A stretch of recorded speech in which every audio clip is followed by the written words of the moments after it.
শিল্প, সাহিত্য এবং সংস্কৃতির রাজধানী হিসেবে খ্যাত এই কুষ্টিয়া। কুষ্টিয়া বাংলাদেশের দক্ষিণ পশ্চিম দিকের খুলনা বিভাগের একটি জেলা, যার আয়তন প্রায় ১,৬০৮ বর্গ কিলোমিটার বা ৬২১ বর্গ মাইল। ৬ উপজেলা বিশিষ্ট এ জেলার মোট জনসংখ্যা প্রায় ২০ লক্ষ, অর্থাৎ প্রতি বর্গ কিলোমিটারে প্রায় ১২০০ লোকের বসবাস। কুষ্টিয়া জেলার উত্তরে রাজশাহী, নাটোর ও পাবনা জেলা, দক্ষিণে চুয়াডাঙ্গা ও ঝিনাইদহ জেলা, পূর্বে রাজবাড়ী এবং পশ্চিমে মেহেরপুর ও ভারতের পশ্চিমবঙ্গ অবস্থিত। ১৯৪৭ সালে ভারত বিভক্তির সময় সৃষ্ট এ জেলার ৬টি উপজেলা রয়েছে, যেগুলো হলো ভেড়ামারা, দৌলতপুর, খোকসা, কুমারখালী, কুষ্টিয়া সদর এবং মিরপুর। কুষ্টিয়া জেলা পাট চাষে সমৃদ্ধ। পাটকে আঞ্চলিক ভাষায় বলা হয় কুষ্ঠা। ধারণা করা হয় কুষ্ঠা শব্দটি থেকে ভাষা বিকৃত হয়ে কুষ্টি এবং বর্তমান নাম কুষ্টিয়া ধারণ করেছে। ব্রিটিশ শাসনের সময় কুষ্টিয়া কোনো আলাদা জেলা ছিল না। এটি বর্তমান পশ্চিমবঙ্গের নদিয়া জেলার একটি অংশ ছিল। ১৮৬৯ সালে কুষ্টিয়ায় একটি পৌরসভা প্রতিষ্ঠিত হয়। আসলে কুষ্টিয়া মধ্যযুগে প্রতিষ্ঠিত হওয়া একটি শহর। সম্রাট শাহজাহানের রাজত্বকালে কুষ্টিয়ায় একটি নদী বন্দর নির্মাণ করা হয়েছিল। নীল চাষিরা এবং ব্যবসায়ীরা এই বন্দরকে ঘিরে বসতি গড়ে তুলেছিল এবং সে কারণেই ব্রিটিশ ইস্ট ইন্ডিয়া কোম্পানি ব্যাপকভাবে এই বন্দরটি ব্যবহার করে এবং এরই সাথে সাথে শহরটি আরো উন্নত হতে থাকে। ১৮৬০ সালে ব্রিটিশ ভারতের রাজধানী কলকাতার সাথে প্রথম এই জেলার রেল যোগাযোগ স্থাপিত হয়।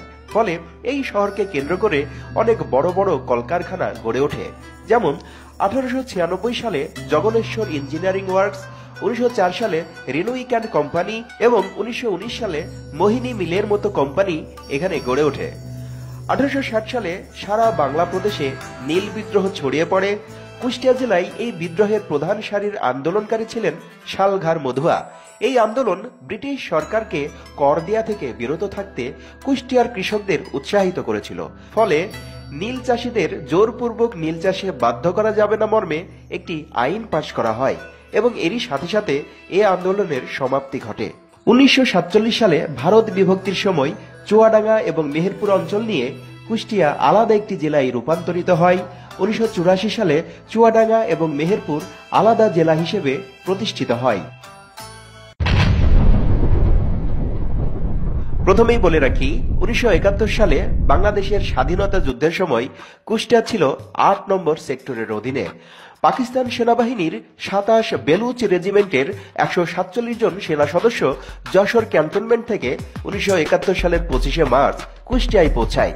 তারা প্রথমেই স্থানীয় পুলিশ স্টেশন দখল করে নেয় এবং সেগুলো সেনা ফাঁড়ি হিসেবে ব্যবহার করতে শুরু করে। কুষ্টিয়ার ছাত্র জনতা, পুলিশ এবং আনসার বাহিনী শক্ত প্রতিরোধ গড়ে তোলে। এপ্রিল মাসের ১ তারিখ পাকিস্তানি সেনাবাহিনীদেরকে কুষ্টিয়া থেকে সম্পূর্ণরূপে বিতাড়িত করা হয়। ১৯৭১ সালের ১৭ এপ্রিল কুষ্টিয়া জেলার অধীনে থাকা মেহেরপুরের বৈদ্যনাথ তলায় বাংলাদেশ সরকার স্বাধীনতা ঘোষণা করে। এরই ধারাবাহিকতায় কুষ্টিয়ার কুমারখালী উপজেলা এবং দৌলতপুর উপজেলায় পাকিস্তানি সেনাবাহিনী এবং মুক্তিযোদ্ধাদের মধ্যে বড় ধরনের যুদ্ধ সংঘটিত হয়। স্বাধীনতা পরবর্তী কুষ্টিয়ায় অনেক উন্নয়নমূলক প্রকল্প হাতে নেওয়া হয়েছিল। ১৯৭৯ সালের ২২শে নভেম্বর কুষ্টিয়া এবং ঝিনাইদহ জেলার শান্তিডাঙ্গা দুলালপুরে ইসলামী বিশ্ববিদ্যালয়ের ভিত্তিপ্রস্তর স্থাপন করা হয়। কুষ্টিয়া শহরটি গড়াই নদীর তীরে অবস্থিত। গড়াই ছাড়াও এ জেলার প্রধান নদীগুলো হল মধুমতি, মাথাভাঙা, কালীগঙ্গা এবং কুমার নদী। কুষ্টিয়া শহর থেকে ২০ কিলোমিটার দূরে কুমারখালী উপজেলার শিলাইদহ কুঠিবাড়ি পর্যটন এলাকা হিসেবে বেশ প্রসিদ্ধ। রবীন্দ্রনাথ ঠাকুর তার পৈতৃক জমিদারি দেখাশোনা করার জন্য তার জীবনের অনেকটা সময় কাটিয়েছেন এই শিলাইদহ কুঠিবাড়িতে এবং এখান থেকেই তার অনেক উল্লেখযোগ্য কাব্য রচনা করেছিলেন। ১৮৯০ সালে রবীন্দ্রনাথ ঠাকুর তার পৈতৃক জমিদারি দেখাশোনা করার জন্য শিলাইদহে আসেন। ১৮৯০ থেকে ১৯০১ সাল পর্যন্ত প্রায় ১ দশকেরও বেশি সময় ধরে অনিয়মিতভাবে তিনি এখানে থাকেন। রবীন্দ্রনাথ ঠাকুরের বাবা মহর্ষি দেবেন্দ্রনাথ ঠাকুর এই কুঠিবাড়িটি নির্মাণ করেছিলেন। এই কুঠিবাড়িটি ছিল নদী তীর সংলগ্ন, আর সে কারণেই রবীন্দ্রনাথকে খুব করে টেনেছিল শিলাইদহের প্রকৃতি, আর সাহিত্যে ছিল তার প্রতিফলন। এখানে থাকাকালীন রবীন্দ্রনাথ তার বিখ্যাত কবিতা, প্রবন্ধ এবং ছোট গল্প লিখেছিলেন। এর মধ্যে অন্যতম হল সোনার তরী, কথা ও কাহিনী, চিত্রা, চৈতালি ইত্যাদি। তিনি এখানে তার অনেক কর্ম ইংরেজিতে অনুবাদ করেছিলেন। গীতাঞ্জলি এবং গীতিমাল্যর অনেক গানও এখান থেকেই লেখা। 1912 সালে শিলাইদহে বসেই গীতাঞ্জলির ইংরেজি অনুবাদ করেছিলেন, যার জন্য 1913 সালে তিনি সাহিত্যের নোবেল পুরস্কার লাভ করেন।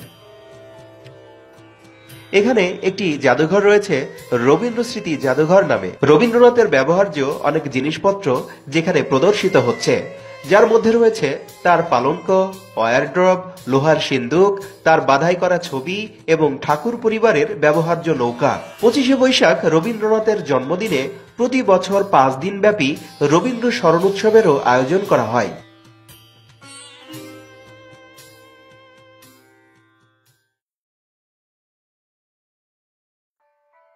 কুষ্টিয়া রেল স্টেশন থেকে 2 কিলোমিটার দূরে ছেউড়িয়া নামক স্থানে লালন ফকিরের এই মাজারটি অবস্থিত। এখানে রয়েছে লালন ফকির সহ তার শিষ্যদের কবর, রয়েছে লালন জাদুঘর, মিলনায়তন এবং প্রাকৃতিক সৌন্দর্য। বছরে 2 বার এই আখড়ায় লালন উৎসবের আয়োজন করা হয়। তার ভক্তদের গান এবং পদচারণায় মুখরিত হয়ে ওঠে এই আখড়া। দেখে মনে হবে কোন এক আধ্যাত্মিক বলে লালন যেন টানছে তার এই ভক্তদের।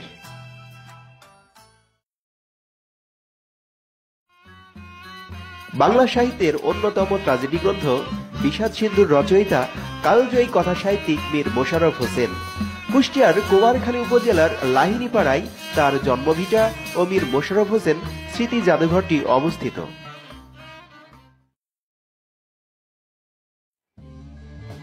উত্তরবঙ্গ থেকে কুষ্টিয়ায় রেলযোগে আসতে হবে হার্ডিঞ্জ ব্রিজ দিয়ে, আর সড়ক পথে আসতে হলে লালন শাহ ব্রিজ দাঁড়িয়ে থাকবে আপনার অপেক্ষায়। পদ্মার বুকে এই দুটি সেতু উত্তরবঙ্গ এবং দক্ষিণবঙ্গের আসল সেতু বন্ধন। হার্ডিঞ্জ ব্রিজ ও লালন শাহ সেতুর দুই পাশের সৌন্দর্য এখন পর্যটন কেন্দ্রে পরিণত হয়েছে।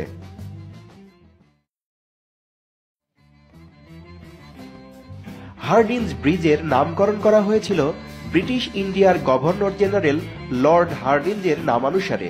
হার্ডিঞ্জ ব্রিজটির নির্মাণকাল শুরু হয়েছিল 1909 সালে। এটি নির্মাণ করতে প্রায় 5 বছর লেগেছিল। 1915 সালের 4 মার্চ ব্রিজটি উন্মুক্ত করে দেওয়া হয়। এই ব্রিজটি মূলত 2 লেন বিশিষ্ট ব্রডগেজ রেল লাইনের জন্য নির্মিত। হার্ডিঞ্জ ব্রিজটি 1.8 কিলোমিটার দীর্ঘ।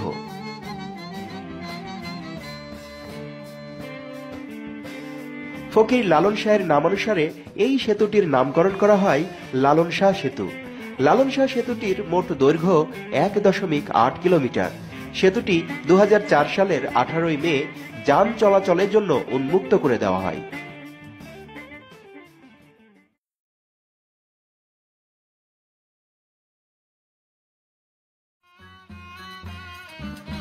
অমর কথাশিল্পী, প্রাবন্ধিক এবং নাট্যকার মীর মোশাররফ হোসেন কুষ্টিয়া জেলার কুমারখালী থানার লাহিনীপাড়া গ্রামে 13 নভেম্বর 1847 সালে জন্মগ্রহণ করেন। মীর মোশাররফ হোসেন ছিলেন বাংলার মুসলিম পরিবার থেকে উঠে আসা প্রথম প্রধান লেখক। 1911 সালের 19 ডিসেম্বর তিনি মৃত্যুবরণ করেন। নাটক জমিদার দর্পণ এবং বিষাদ সিন্ধু উপন্যাসের জন্য তিনি হয়ে আছেন অমর।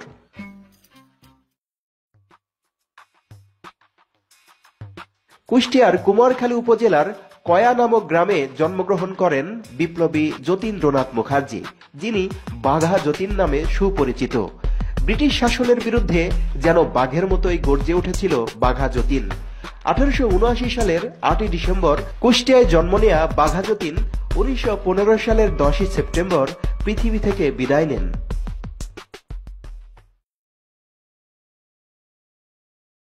গ্রাম সাংবাদিকতার পথিকৃৎ হরিনাথ মজুমদার 1833 সালে কুষ্টিয়ার কুমারখালীতে জন্মগ্রহণ করেন।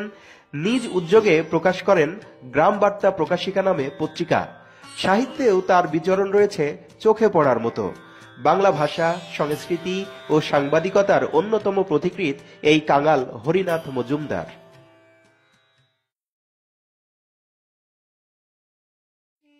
ঐতিহাসিক নীল বিদ্রোহ নেত্রী জমিদার প্যারীসুন্দরী এই কুষ্টিয়ার সন্তান।